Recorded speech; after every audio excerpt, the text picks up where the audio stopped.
السلام عليكم ورحمة الله وبركاته. كلهم وعن داوديال halkan waa janaalka Al-Xurriya News. waxaad ku soo dhawaataan qodobada ugu door karoon wararka aan idin hayna xilligan. guri ku yaala Muqdisho u dhow xarun muhiim ah oo laga soo saaray hub tartan tijaabo u noqon doona awoodaha mucaaradka iyo dawladda federaalka Soomaaliya oo dhawaan ka dhici doona Dhuusamareeb. Al-Shabaab oo sheegatay in ay dib ula wareegeen Torotoro. ciidamada ammaanka oo gacanta ku soo dhigay askari dil ka geystay Dhuusamareeb. dawladda Soomaaliya oo sheegtay in ay howlgalkii Torotoro ku qabteen saraakiil sare oo ka tirsan xarakada Al-Shabaab.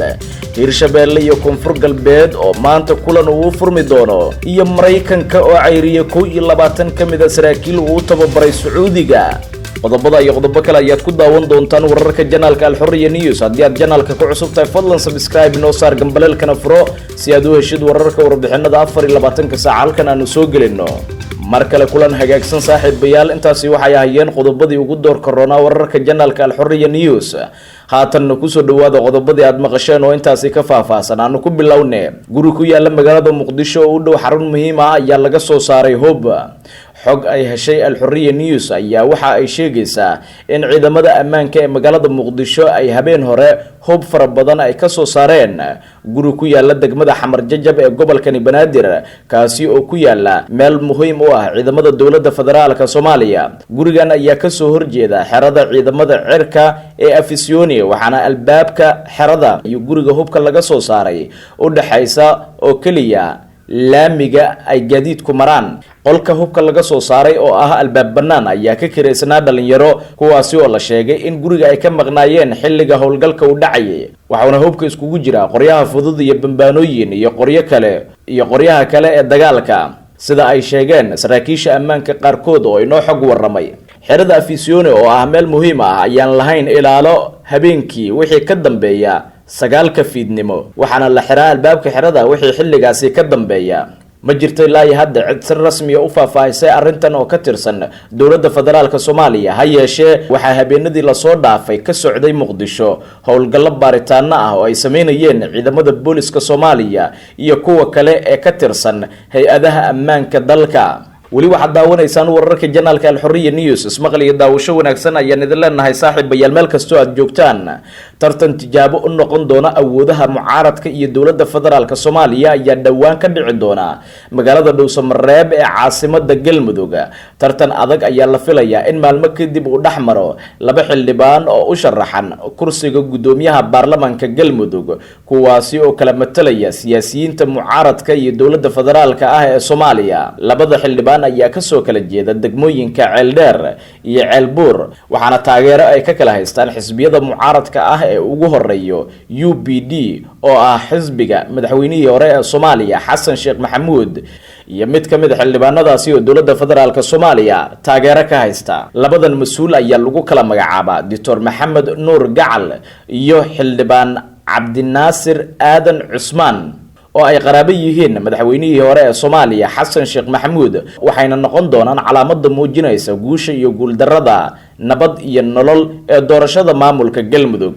haddii kursiga gudoomiyaha baarlamaanka Galmudug uu ku soo baxo xildhibaan Cabdinaasir Aadan Cusmaan oo ka soo jeeda Ceeldheer, waxaa cad in halkaasi ay ku guul daraysatay nabad iyo nolol. balse haddii kursigaasi uu ku soo baxo xildhibaan Dr. Gacal, waxa ay u muuqataa in aysan walwal badan qabin nabad iyo nolol, maadaama codadka gudoomiyaha lagu doorto ay ku filan tahay musharaxa madaxweyne ay wadato dawladda federaalka Soomaaliya. wararkii ugu dambeeyay ayaa sheegaya in Cabdinaasir ilaa iyo hadda uu u muuqdo in uu ka taageero badan yahay Gacal, taasi oo ahayd sababtii walaaca ku keentay dawladda federaalka Soomaaliya. nabad iyo nolol ayaa isku dayday in ay hor istaagto xildhibaannimada Cabdinaasir iyada oo ka cabsi qabta in uu kursiga ku ciriiriyo Gacal. ha yeeshee cadaadis beeshiisa ay saartay ra'iisul wasaare Khayre ayaa lagu ogolaaday in xildhibaankaasi uu soo baxo. ma fududa in rabitaan dhan kasta ah si sahal uu ku yimaado, hase yeeshee waxaa la sugayaa natiijada ugu dambaysa ee doorashada Galmudug oo ay ka harsan tahay maalmo kooban, sida ay shaaciyeen maantaba guddiga doorashooyinka baarlamaanka maamulkaasi. weli waxaad daawanaysaan wararka janaalka Al-Xurriya News. ismaqal iyo daawasho wanaagsan ayaan idin leenahay saaxiibayaal. Al-Shabaab ayaa sheegtay in ay dib ula wareegeen Torotoro. shalay gelinkii dambe ayaa ciidamo ka tirsan kuwa dawladda federaalka Soomaaliya gaar ahaan kuwa sida gaarka ah u tababaran ee Danab waxa ay dagaal la'aan kula wareegeen deegaanka Torotoro oo hoostaga degmada Awdheegle ee gobolka Shabeellada Hoose, halkaasi oo saldhig weyn ay ku lahaayeen dagaalamayaasha xarakada Al-Shabaab. Saraakiisha howlgalka deegaankaasi lagula wareegay hogaaminaysay ayaa waxa ay sheegeen in ay qabteen xubno uu ku jiray gudoomiyaha maxkamadda gobolka Shabeellada Hoose, isla markaana ay si buuxda ula wareegeen ammaanka deegaankaasi. Hayeeshee Al-Shabaab ayaa waxa ay sheegeen in ciidamada dawladda iskaga baxeen deegaanka Torotoro, isla markaana ay la wareegeen kuna sugan yihiin iminka. Warar Al-Shabaab ay ku daabaceen baraha ay ku leeyihiin internetka ayaa waxa ay sheegeen in ciidamada si nabadgelyo ah ay uga baxeen deegaanka, isla markaana ay iyagu magaalada la wareegeen xilligan. Weli ma jirto wax wara oo ka soo baxay dhanka saraakiisha ciidamada dawladda ee ku sugan gobolka Shabeellada Hoose oo ku aadan warkan Al-Shabaab ka soo baxay ee sheegaya in ay la wareegeen mar kale deegaanka Torotoro ee gobolka Shabeellada Hoose. ciidamada ammaanka ayaa gacanta ku soo dhigay askari dil ka geystay magaalada Dhuusamareeb ee caasimadda Galmudug.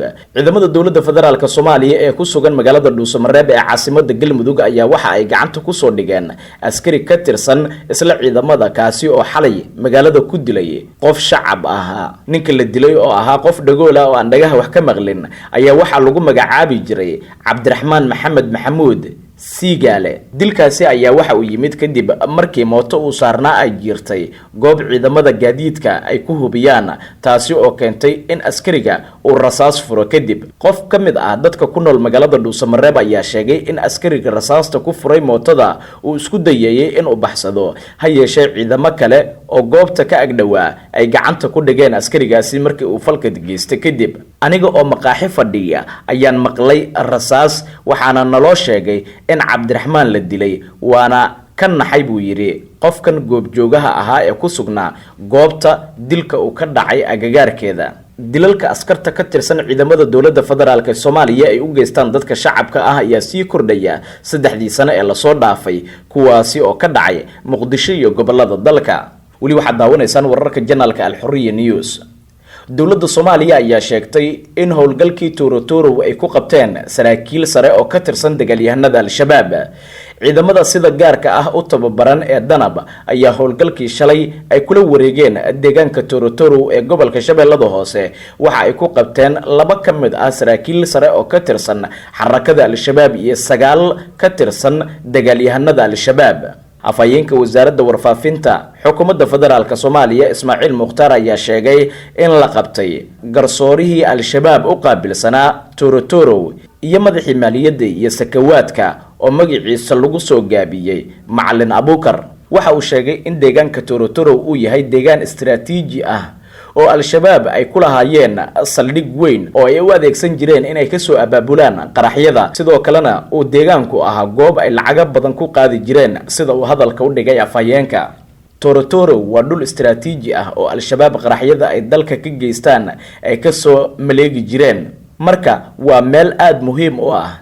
ciidanka Danab iyo dawladda Soomaaliya waxa ay ballan qaadeen inaan dib looga soo laaban doonin hadda kadib deegaanka ay ciidamadu qabsadaan, ayuu yiri Ismaaciil oo ka tirsan wasaaradda warfaafinta xukuumadda federaalka Soomaaliya. ciidanka dawladda federaalka Soomaaliya ayaa dhowr jeer oo deegaano ay qabsadeen, waxaana 5 sano ee ugu dambeysay Torotoro ay ahayd meel ay isku gacan dhaafaan ciidanka dawladda iyo dagaalyahanada Al-Shabaab. Hirshabeelle iyo Koonfur Galbeed ayaa maanta kulan yeelan doona. maanta oo Talaado ah ayaa waxaa lagu wadaa in magaalada Baydhabo ee xarunta gobolka Baay uu ka furmo shir u dhaxeeya madaxda ka socota maamulada Koonfur Galbeed iyo Hirshabeelle.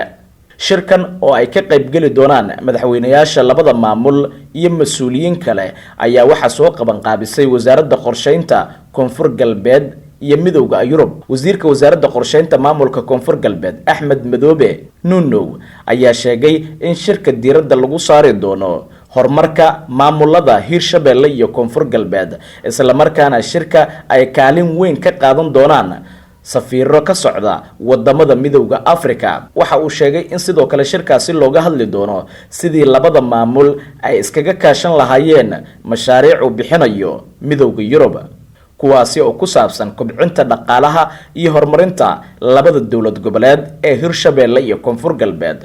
Shirkan oo hal maalin socon doona ayaa waxaa lagu qaban doonaa magaalada Baydhabo ee xarunta gobolka Bay, waxaana ka soo qayb galaya madaxda ugu sareysa maamulada Hirshabelle iyo Koonfur Galbeed sida Cabdicasiis Xasan Maxamed Laftagareen madaxweynaha Koonfur Galbeed iyo madaxweynaha maamulka Hirshabelle Maxamed Cabdi Waare. ugu dambeyntiina wararka dibadda, Mareykanka ayaa ceyriyay 21 sargaal oo u tababaray Sacuudiga. dowladda Mareykanka ayaa dalkeeda ka ceyrisay saraakiil ay u tababartay dowladda Sacuudiga iyadoo ku eedeysay in ay xabaarsan yihiin fikir argagixiso. sarkaal sare oo ka tirsan ciidanka cirka Sacuudiga oo lagu magacaabo Maxamed Saciid Al-Shamani oo 21 jir ah ayaa horaan dilay 3 badmaaxe oo u dhashay Mareykanka isla markaana dhaawacay 8 kale, waxaana Mareykanku u sheegay in saraakiishani ay aaminsan yihiin fikir argagixiso sidaas darteedna dalkiisa uga ceyriyay. weerarkaasi ayaa saameyn xoogan ku yeeshay xiriirka diblomaasiyadeed ee ka dhaxeeya dowladaha Mareykanka iyo Sacuudiga. weli ma jirto wax war ah oo ka soo baxay dowladda Sacuudiga oo ay uga hadlayso tallaabada xukuumadda Washington dalkeeda ay uga soo musaafirisay saraakiil u tababaray dalkaasi. guud ahaan daawadayaal waa naga intaa wararkii aad kala socoteen janaalka Al-Xurriya News. haddii aad janaalka ku cusub tahay fadlan subscribe inoo saar gambalaalkana furo si aad u heshid wararka warbixinada 24 saac halkan aanu soo gelino.